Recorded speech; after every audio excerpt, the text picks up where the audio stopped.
De retour dans l'Africa Newsroom, notre plateau est toujours au complet. Avec nous, notre éditorialiste Jemal Taleb, notre invité économiste, M. Boko, et notre invité philosophe et homme politique, M. Tavares. Et ouverture ce 7 novembre de la COP22 au Maroc. Cette année, c'est donc un pays africain qui accueille cette grande messe sur le climat. Le continent attend donc beaucoup de ce grand rendez-vous, mais a-t-il raison d'être optimiste? Élément de réponse avec ce sujet d'Oumokil Toumba.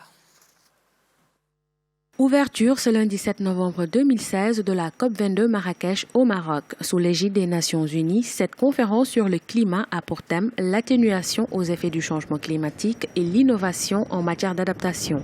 La COP22 a pour mission de développer des mécanismes et des outils opérationnels dans le cadre du plan Paris-Lima, puis Paris-Marrakech. Plus de 20 000 experts sont attendus à cet événement.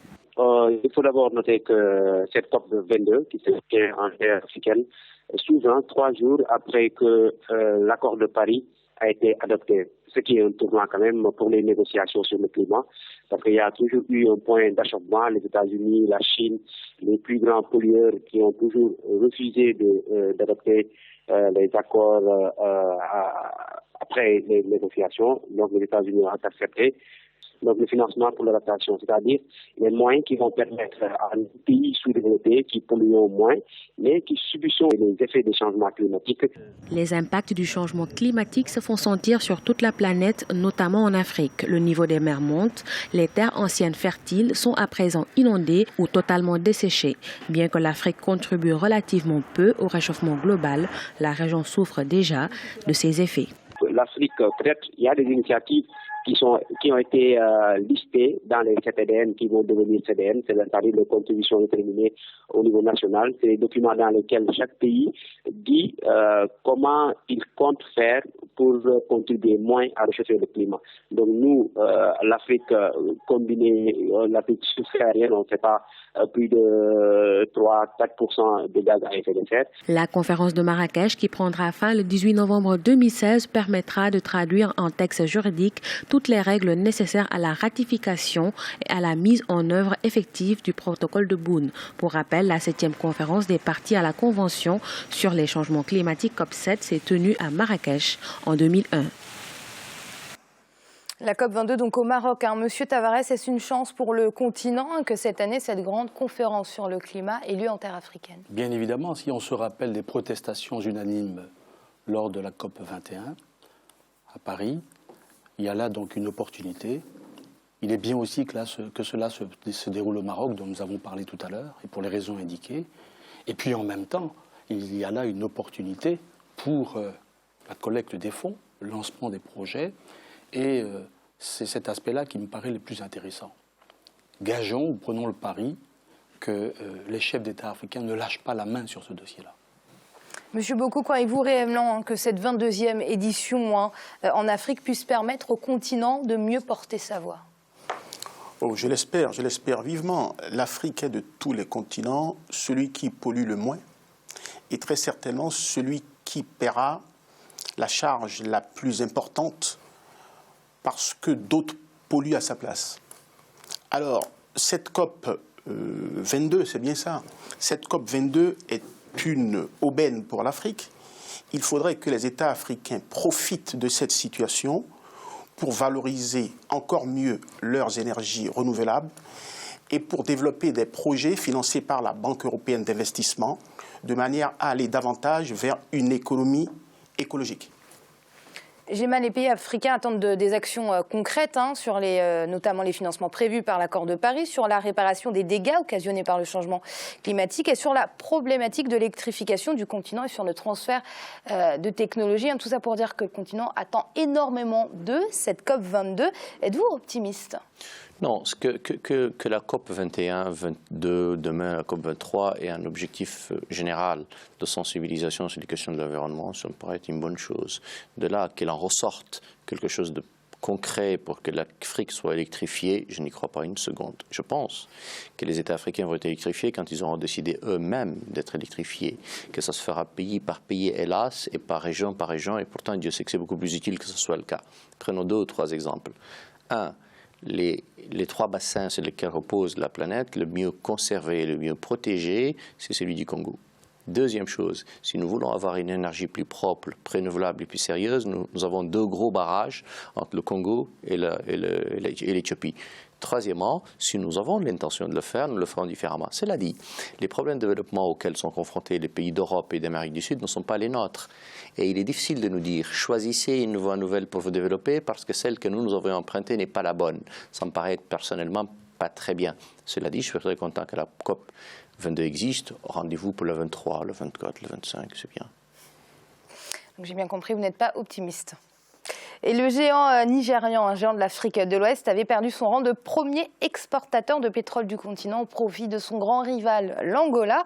Mais il reprend sa place ce mois d'octobre grâce à une production pétrolière qui est passée à 1,68 million de barils par jour. C'est une première depuis le mois de juin de cette année. Reportage Habib Faye. Au Nigeria, le secteur pétrolier enregistre une hausse de sa production journalière. En octobre 2016, les résultats réalisés se sont évalués à 1,68 million de barils par jour. Le géant d'Afrique de l'Ouest devance l'Angola qui a vu chuter sa production à 1,47 million de barils par jour. Au premier trimestre 2016, la différence entre les quantités produites par les 2 pays était d'à peine 100 000 barils. Oui, l'augmentation de la production est en principe une avancée importante pour le pays. Mais dans la réalité, cela ne va pas fondamentalement changer la donne pour ce pays qui fait face à d'énormes difficultés budgétaires et financières dues effectivement à cette production pétrolière, notamment aux revenus du pétrole, qui ont drastiquement chuté avec la baisse du cours du baril. Si c'est une bonne nouvelle pour le Nigeria, qui va donc voir ses revenus augmenter, ce n'est pas une bonne nouvelle pour le secteur pétrolier parce que ne va pas participer à la blocage des prix pour permettre une remontée des coûts. En 2016, la capacité de production du Nigeria est longtemps restée constante. Les attaques menées sur les oléoducs par différents groupes rebelles avaient fait chuter cette production à 1,4 million de barils. Selon des experts, le baril de pétrole devrait rester en dessous de $60 jusqu'en 2017. Le pays souffre énormément de la chute du prix du baril du pétrole. Je pense que le débat doit porter sur comment ces pays producteurs, que ce soit l'Angola, que ce soit le Nigeria, que ce soit la Libye, ou même des petits producteurs comme le Cameroun, etc., comment est-ce qu'ils peuvent s'entendre pour peser de leur poids afin que la production soit limitée et le coût remonte. En même temps, ces pays dépendent largement des revenus issus du pétrole. Sur les marchés internationaux, le Nigeria souffre beaucoup de la faiblesse des prix du baril. En juillet 2016, la production pétrolière des pays membres de l'OPEP a atteint 33,41 millions de barils par jour. Actuellement, le Nigeria a multiplié les stratégies pour renforcer sa situation économique minée par la chute du cours du pétrole. Djemal, cette hausse, une bonne nouvelle pour le Nigeria, mais est-ce que ça l'est également pour le marché en général? Moi, j'ai une philosophie très claire sur ces sujets-là. Je pense qu'aucun pays ne s'enrichit parce que la nature l'a doté d'un hasard, d'une richesse pour laquelle il n'a fourni aucun effort et qu'il exploite, généralement d'ailleurs, qu'il n'exploite pas, que les autres exploitent pour lui et lui donnent des petites royalties. Je n'y crois pas une seconde. Et je pense que ce n'est pas ça qui va développer le Nigeria, ni l'Angola, ni d'ailleurs aucun autre pays. Je pense qu'un pays, pour qu'il se développe, a besoin du travail, de la qualité de ses hommes, de ses femmes, d'une main-d'œuvre de bonne qualité, d'une classe moyenne de bonne qualité, et puis, de produire un peu ce que nous consommons. Si le pétrole du Nigeria était produit au Nigeria, transformé au Nigeria, vendu par les Nigérians chez eux, et qu'il ne soit pas simplement une espèce de rente permanente à un État prédateur qui n'a d'autre intérêt que d'acheter la paix sociale vis-à-vis de tout le monde. Je suis absolument triste. Cela dit, c'est bien que les Nigérians, le Nigeria est un grand géant, et ce que je dis là n'est pas valable pour le Nigeria parce que c'est un très grand pays qui produit de plus en plus, qui consomme de plus en plus et qui crée de la valeur ajoutée et de la richesse. Alors, une enquête du Wall Street Journal révèle que le prix du baril ne devrait pas dépasser les $60 jusqu'en 2017. Est-ce un prix, Monsieur Boko, qui, selon vous, permettra au Nigeria de sortir un peu la tête de l'eau? Parce qu'on connaît la situation économique du pays. Dernièrement, le président Buhari n'a d'ailleurs pas eu l'accord des parlementaires pour emprunter sur le marché international. En effet, c'est une très bonne nouvelle que le Nigeria ait retrouvé cette place. D'ailleurs, il a retrouvé dans le même temps sa place de première puissance économique africaine. qu'il avait perdu pendant quelques mois au profit de l'Afrique du Sud. Ce retour d'activité au Nigeria va permettre notamment au pays d'avoir la tête hors de l'eau, mais surtout aux pays voisins comme le Bénin par exemple, de pouvoir souffler parce que la crise de la monnaie du Nigeria a des impacts dans les pays de la sous-région. Et j'espère que ce regain d'activité va permettre au Nigeria, mais aussi au Bénin à côté et aux autres pays de la sous-région de pouvoir sortir la tête de l'eau. Alors en fin de semaine, le prix, en fin de la semaine passée, le prix du baril de pétrole a atteint son niveau le plus bas depuis 6 semaines. Et cette situation pourrait être due à l'explosion de la production justement du pétrole dans les pays membres de l'OPEP. Monsieur Tavares, est-ce que si cette hausse de production se poursuit, doit-on craindre une nouvelle baisse du baril?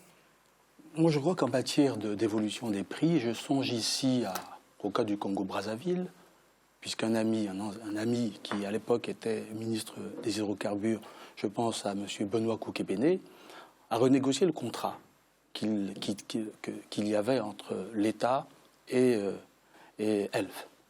Il a donc remis un contrat de partage.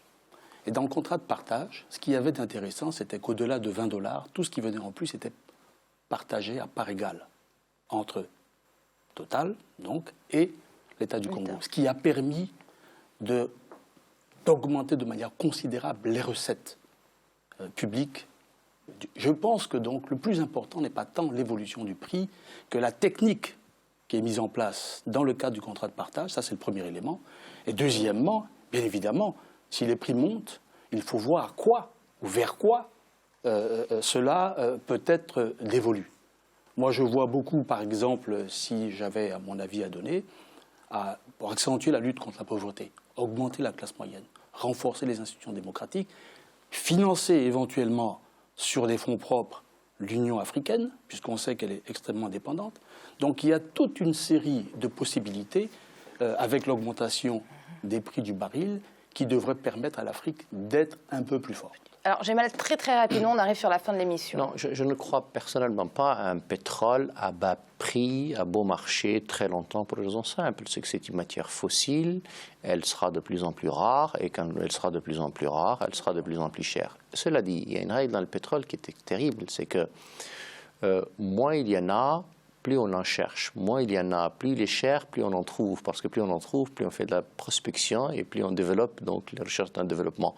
Et donc, c'est tout le paradoxe, c'est que quand vous l'avez à $100, il est très abondant. Quand il est à $50 ou à $40, il n'est pas abondant parce que l'investissement nécessaire pour la recherche n'est pas accompli.